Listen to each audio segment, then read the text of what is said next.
Good afternoon, ladies and gentlemen. Jeff, aka GCurse here. Welcome to the Season 1, Episode 15 review of Black Site Files from Unsolved Mysteries. This review covers everything that was in Season 1, Episode 15 that I covered from Unsolved Mysteries. In this episode of Black Site Files from Unsolved Mysteries, I covered 4 cases, with one case being omitted because it was actually seen in a previous uh, episode of Black Site Files of Unsolved Mysteries that I covered. The cases that were covered in this episode of Black Site Files of Unsolved Mysteries, we had the case of Micky Jo West, we had the case of Sylvia Wemhoff. We followed that up with the tragic case of Margaret Murphy. And if you like psychics, we had the case of Dorothy Allison. Dorothy Allison, actually, I'll talk about that when I get to her case. And then the one omitted case we had was the case of Dave Davis. And basically, this was covered all the way, I think it was back in Season 1, Episode 1 of Unsolved Mysteries. So it isn't like I just skipped this case. It was already covered. So this review is, I'm going to break this review among the various cases, and then at the very end, I will be giving you my overall review of, basically this episode. It's going to cover the actual episode of Unsolved Mysteries, the cases, the wiki, and all that stuff. So, I'm guessing that's about it. So let's get on with the review. For the first case, we have Micky Jo West. This case was labeled as a wanted case, and I think it should have actually been labeled as like possibly a missing persons case, because if I remember correctly, Micky Jo West was not located yet. She's missing, but I don't think her remains were ever located. So when they say wanted, it originally makes me think, oh, are they looking for Micky Jo West? So I think missing persons should have been a better you know case title. Because basically she was missing, and you only have these letters. Now, to those who are not aware, and I'm going to put the links and everything in the description below. Basically, Micky Jo West, she went missing. It's believed that she's dead, and some letters have popped up around her community. They've been like seen at a mall, if I remember correctly, and it basically talks about her outcome. I think they said that she's dead. However, without a body, I think it would just be more appropriate to say that she's a missing person. But overall, let's look at the pros. I've been saying this a lot when it comes to Season 1. The presentation. Season 1 really hit it out of the ballpark when it came to these cases. The people who were interviewed seemed very believable. Sometimes you could watch this show, and a person who would be talking about a case, if people were claiming that they were guilty, some of the people, you could look at that person who's talking and be like, yeah, that guy seems to be guilty, or that woman seems to be guilty. This is one of those cases where the people who are talking to you really believe them, about what they're saying about Micky Jo West and everything. Sadly, the case remains unsolved. It remains unsolved, and it's been I think nearly 4 decades, if not longer. As much as I hate to say it, I don't think that Micky Jo West is going to be found. I think, if anything, she's possibly passed away at this point. But yeah, so that was the first case that was covered in this episode of Black Site Files from Unsolved Mysteries. Up next, we have the case of Sylvia Wemhoff. This is actually part of a larger overall case, which was known as the Orphan Train. Basically, what it was New York. Basically, they were inundated with thousands of orphans, and they didn't really have a way to take care of all these children, so they had an idea. They would put these children onto trains and kind of send them to the Midwest. The The idea was that along their train route, they would meet families that would possibly want to adopt them, either for to be a part of their family, or sadly just adopt them as like work hands for their farms. Well, during this case, we learned of a couple people. Sylvia Wemhoff was one of them. She was looking for her brother, and thankfully, she was actually able to find him. The other case, which I will talk about pretty quickly, did not really have such a happy ending. When it comes to the pros of this case, basically, this is a touching case. I mean, it talks about how basically, children, they were kind of lonely, and how that they were hoping that they were going to finally find a family that would want them.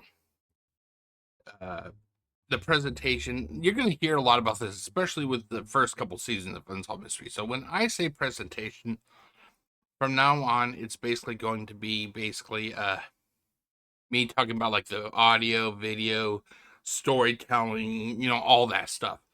It's kind of all bundled into one thing. If there's something off, I will let you guys know. But when I say presentation, I mean all of that stuff. And thankfully, this case did get solved, which is nice to see. The cons, oh my god, the fucking wiki. When I talk about how the wiki is a bit jumbled, here's what I mean. Okay, let's do this. Let's pull up the case. There we go. Now, normally they literally, if you don't go to the wiki, normally basically what it is that they normally talk about the person in question, or they talk about the thing. Here, they decided to literally copy and paste the entire orphan train story that was covered on Unsolved Mysteries, but they kind of moved parts around, and they omitted and they added and everything. So basically, it's like they talk about, like, in the beginning, they talk about like what they normally did in the show about the different like how 150,000 orphans and all that.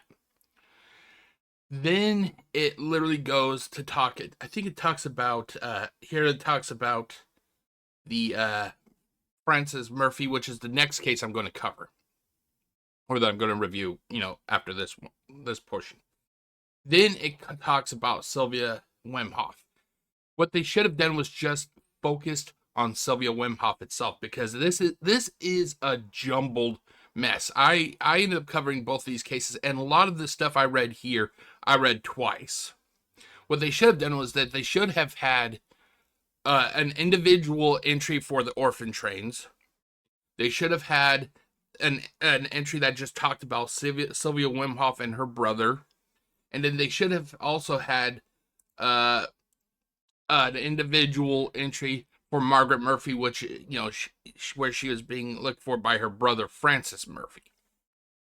But no, we literally got almost. It was just like I said. It was just basically kind of like a copy and paste, jumbled mess, literally, of epic proportions, basically.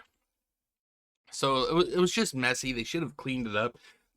I'm pretty sure this entry on the wiki has been around for at least 10 years. You're telling me nobody has thought, you know what?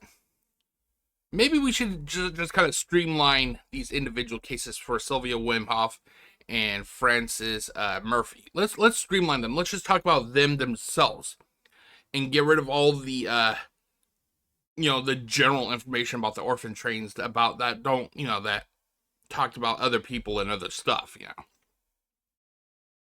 So, like I said, since the whole purpose of reading the wiki is what I do for Black Site Files from Unsolved Mysteries, it just gets annoying that you're having to read the same bits of information twice. I would have just preferred a more streamlined, albeit smaller entry for Sylvia and Francis Murphy. I would have been happy with that. Here is the other half of the orphan train case. we are introduced to Francis Murphy. He is looking for his sister, Margaret Murphy. The thing is that sadly, before the case even made it to the televised airing, before we even got to that point, ladies and gentlemen, hold here, let me fix my audio. Hold on. Before we even made it to the show, made it to televised airing, Francis Murphy died of a heart ailment, which is sad because he didn't get to see the fruits of his labor. According to the wiki, it literally says here. Let me pull it up. Okay, so let's pull it up. Okay, if I remember to see here, will this be? Oh, here it is. Okay, good. I wanted to just kind of zip over to it. Hold on. Francis was interviewed for the show at Mary's home in Springdale, Arkansas. Immediately after he was interviewed, he asked, "Will this really be shown on television?" And the producer confirmed this. He then said, "I think I need to lie down." He slumped forward in his wheelchair, suffering from heart failure. He was taken to a nearby hospital where he died. The guy didn't even get to see the fruits of his labor to try and find his sister. You know, like this was freaking sad that the guy did not get to ever meet his sister. So I kind of for one, like I said though, that this is basically a continuation of the orphan train case. The pros, the presentation.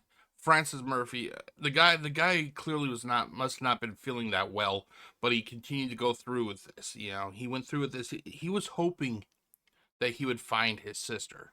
This, like I said before, this is a touching case. A lot of cases, don't really pull at my heartstrings that much. This is a case that really pulls at my heartstrings. You have a guy who is desperately trying to find his sister. He thought for sure that this was going to, that he would find his sister finally.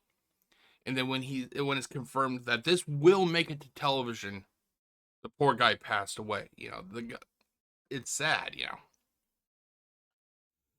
The cons. The case remains unsolved, sadly. Francis passed away before the case even aired, and like I mentioned already, the wiki is jumbled. It's basically, like I said, they use the same blueprint for Sylvia Wemhoff with with Margaret Murphy, basically, and it should have just been more streamlined. It should have been streamlined. The issue is that here, let's do this. The issue is that the wiki, it's run by, or it's owned by one person or whatever.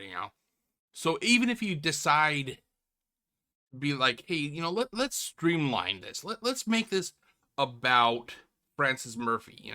We could have a general Wikipedia or wiki entry that basically talked about the orphan train. If you want, you can even add Margaret Murphy and Sylvia Wemhoff to it. But let's streamline these two individual cases to talk about just them, about how they ended up on the orphan train.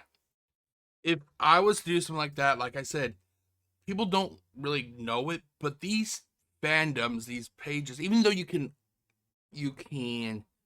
edit, edit them. I have edited so many of these things to fix factual errors that I've come across, only for the higher ups to be like, "Oh no, we're reverting it." It's like a good old boys club, basically.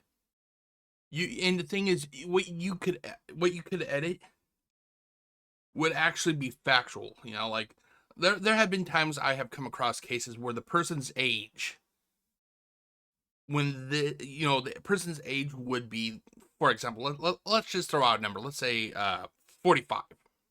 45. You could, and it said as of like 2012, the person would be 45. You can literally edit it and be like, or edit it to where it says, like, say in 2025 they'd be, oh god, let's just throw out 60. I'm not good at math. I'm not trying to do the math right now, but you try to update it to have the most recent information. You could take a half hour, an hour, whatever, making sure everything looks good, that your numbers are correct. only for some asshole to be like, well, we're reverting it back. We're reverting it back to when we created the wiki. Keep in mind, the case doesn't even mention the 2012. It doesn't even mention 2012 because these cases are done like in 1980s. Oh no, we're just going to keep it as 2012 and have their age at 45. Why not fucking update it? And the answer is because they're pieces of shit. They're pieces of shit that would rather keep the information, information horribly out of date. Because God forbid, the wiki is perfect in their eyes. But people who look at this will be like, if they're not doing math and they're just reading it along, like, I'm wondering how old he is now, or, some other information. It's fucking stupid. You would not believe how many emails I've gotten that said basically that would be like, your information has been reverted back to the original, or some form of that.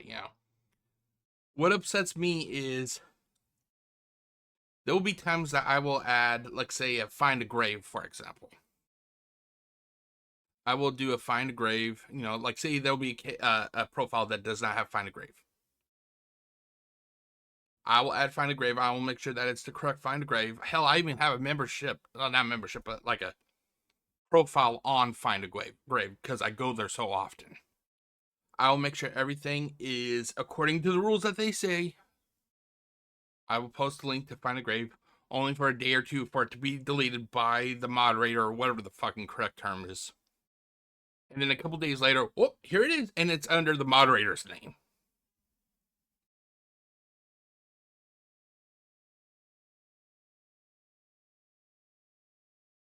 And to me, that's just that's fucking childish.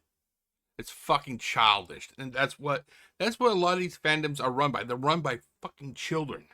Instead of actually trying to keep the information up to date, they'd rather keep it out of date because they created these fandoms that are so fucking huge that they can't actively keep everything up to date. So instead of actually, allowing people to update it, they'd rather keep the information out of date.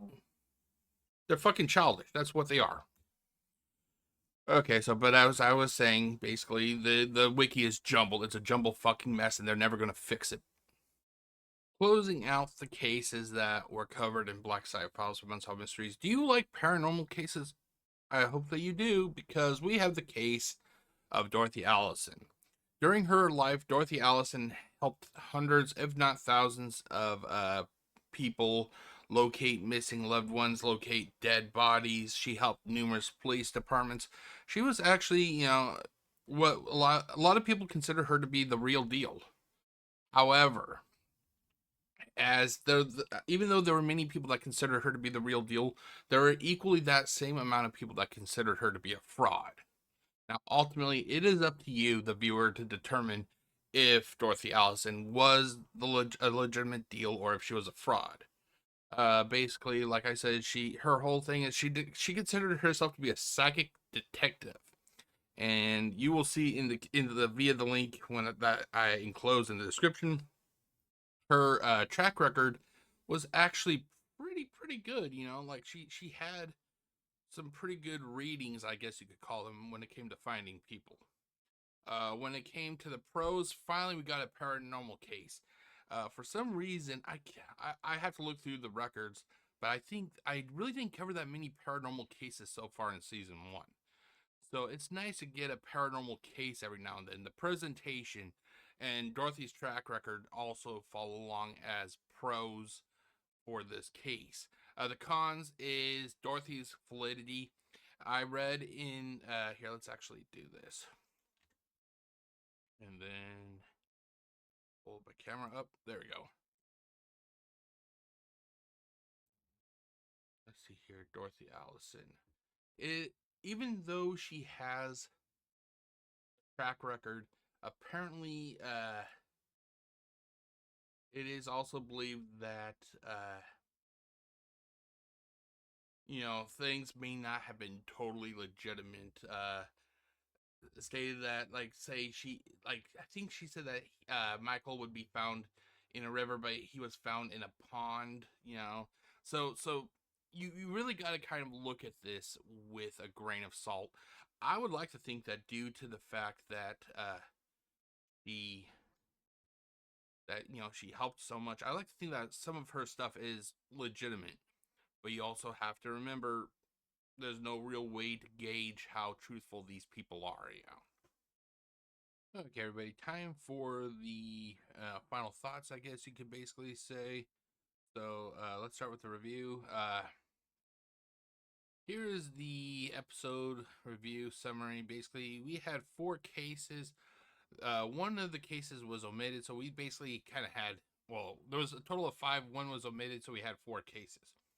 The cases we had were Micky Joe West, the orphan train, which I broke into 2 individual segments because basically I'd be reading the same. Well, I did read the same fucking jumbled up, jumbled wiki twice, but Orphan Train, Dorothy, Allison, and then the omitted case was Dave Davis, which was covered all the way back in season 1, episode 1. Case types, we had the unexplained. Ooh, I wonder why I put down unexplained. It should have been wanted. Oh, I know what it is. Hold on, let me fix it. I think it got a little bit mixed up here. Hold on. There we go. My bad, guys. Even I can make mistakes. Case types, we had the wanted case of Micky Joe West, which I think is a wrong case header. It should have been like missing persons, possibly. We had the Lost Loves case, which is the orphan train, which I broke into 2 cases, the Sylvia Wemhoff and Margaret Murphy case.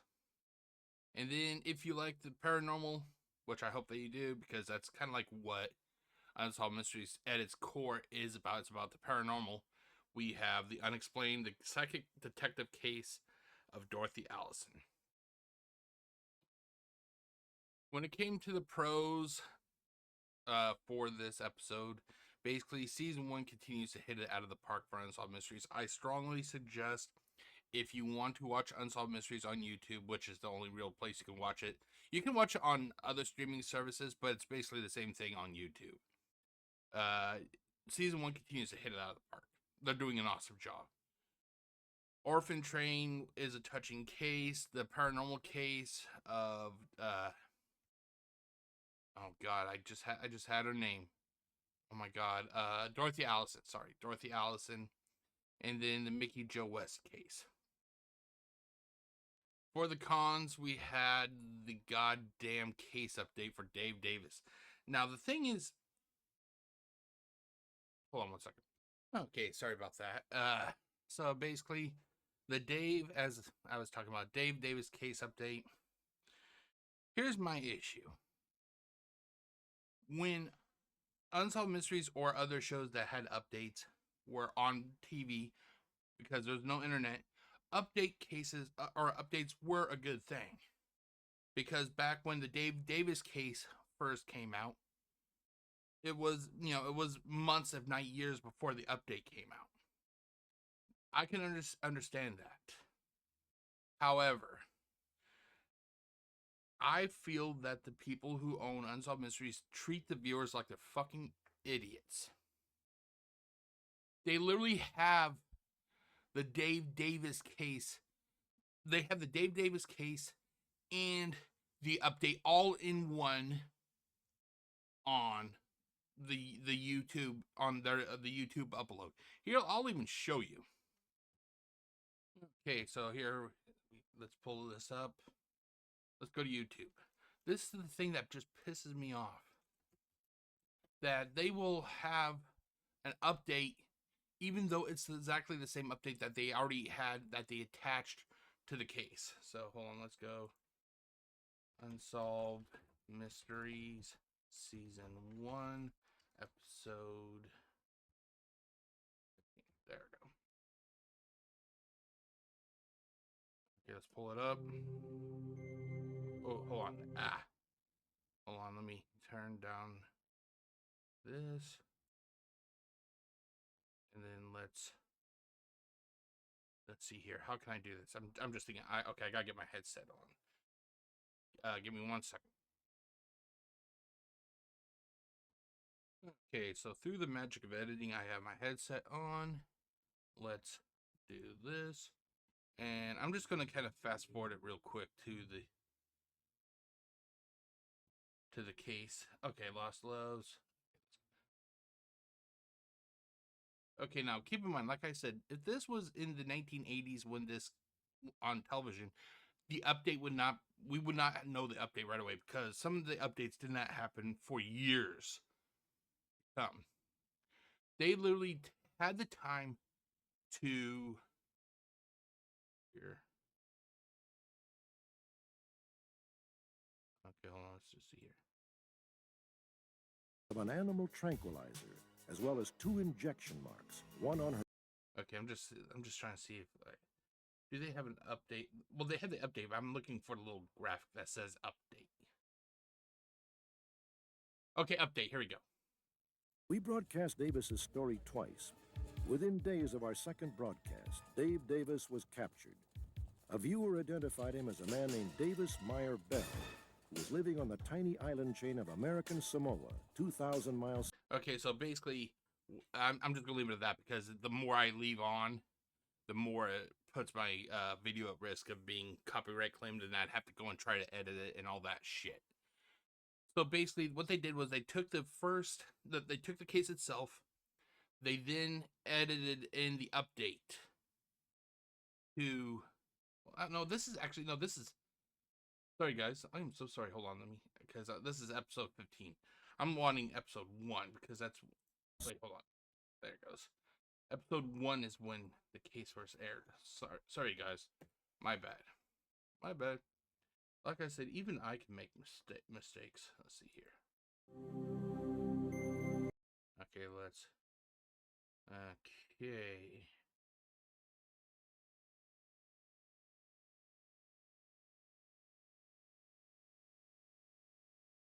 Okay, talking about the mom. Okay, here we go. But put him away before. Okay, I'm just gonna fast forward. Recognize Dave Davis. Okay, so here we go. Episode 1, season 1, or season 1, episode 1. They actually have the update already. They took the time to take the digital, because this is all digital. It has to be put on to the internet. They took the case. They spliced in the update. What drives me nuts is that they, throughout the various seasons of Unsolved Mysteries, even though they already have the update attached to the original case, they will do an update again and again and again and again. We already saw the update once. If you're watching these videos from season 1 to season 12 and you saw season 1 episode 1 and you saw this case, you already saw the update. They can take the time to splice in and merge the case with the update. But when it comes to some of these later episodes, like season 1, episode 16, they cannot take the time to remove that stupid fucking update. It's useless bloat, to be honest. It's useless bloat when it comes to some of these episodes of Unsolved Mysteries, because I've already covered the Dave Davis case. I'm not gonna fucking cover it again. And it wasn't even the full case, it was the update. Well, if you want the update, go back to the very first episode in the case and you'll see the update. Like I said, I understand if this was only on television, especially in the 80s. There was no real in demand on for television in the 80s.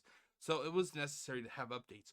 But when you have literally in demand on YouTube, that's what it basically is. It's in demand.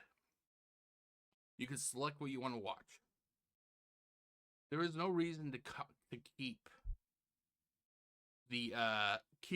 numerous updates of the same case. It isn't like they really alter the updates. It's the same update that is from the beginning to the end. So that's why I kind of said, that's why some of these cases are fucking omitted. It's because it's either a full case that I already covered, And I always put down, like, I try to make a note, make a note for people. Like, if you want to see this, it's in season 1, episode 1. I'm not going to reread the same thing over again because the updates are so fucking old that nothing really changes. And then when it comes to the Orphan Train wiki, it was a freaking jumbled mess. I'm not even going to fucking hide the fact that I think that wiki entry is a mess, and they refuse to fucking whatever you want. They refuse to streamline it. You want to have an entry for Margaret Murphy and Sylvia Wemhoff. That's fine. That's cool. No problems with that. But could we streamline it to where it just talks about those 2 individual cases? And if you want, have a 3rd entry for the Orphan Train itself and talk about everything then. But if you are trying to read to the viewer the case is Sylvia Wemhoff or Margaret Murphy, for example, you got to go through everything else. You got to go through everything else also. It was just a fucking jumbled mess. Okay, so final thoughts. I give this actually a B plus. I give this a B plus. And the thing that really dragged it down was the Dave Davis update. It was not needed. You already have the case. The case has already been successfully updated. It has all the information there in the season 1, episode 1. There was no need to have another fucking update. That drags it down. I should have even put the jumbled wiki, but I did. Well, no, this is the case that I'm talking about. Okay. When it comes to the case MVP, I gotta say all the cases were awesome.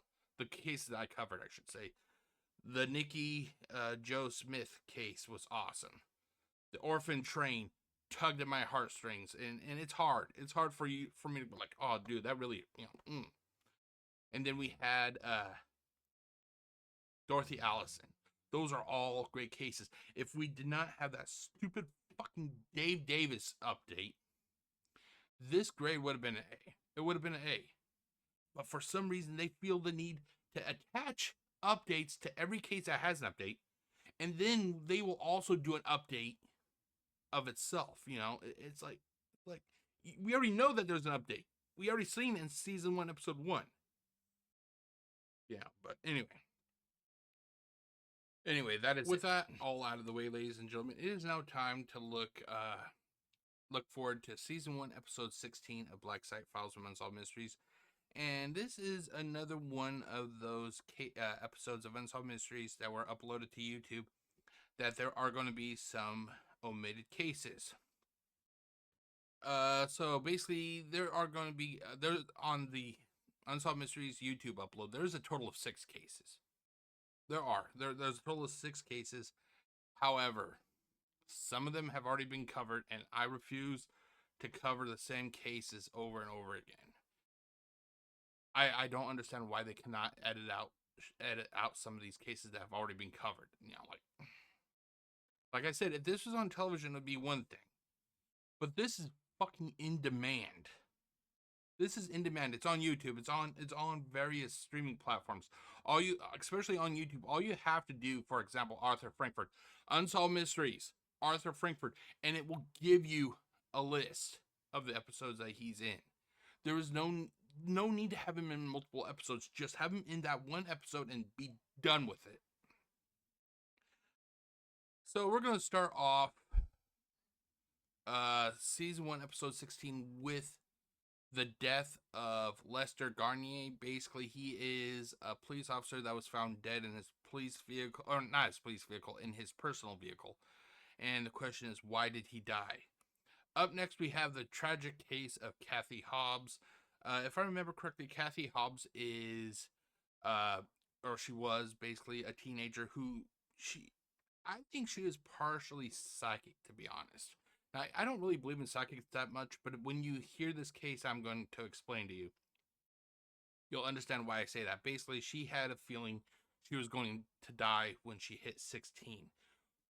However, she hit 16 and she was still alive.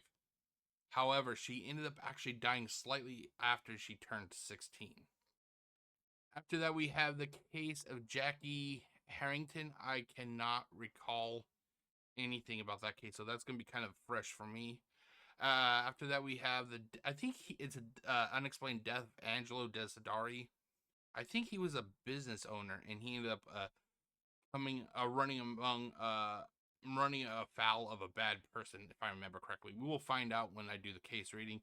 And then there are 2 omitted cases. The first omitted case is Arthur Frankfurt. He's a criminal. I refuse to try to give criminals more coverage than they're worthy of having. And then we had the lost friendship or lost love or whatever you want to call it of Philip Pelletier. Philip Pelletier basically helped a family during World War II. And both of these cases were covered previously. I will post the links to all that in the description below. But that is it, ladies and gentlemen. I hope you have enjoyed this review of Black Site Files from Unsolved Mysteries Season 1, Episode 15. There we go. I have to actually go through and fix up this recording software because I got to fix it up to make it look a little bit better because it's kind of in a rough shape right now. I got to update profiles and all that stuff, you know. That's it. I hope you've enjoyed, and I will see you for the preview of Black Site Files from Unsolved Mysteries. God, Files from Unsolved Mysteries Season 1, Episode 16, coming up soon.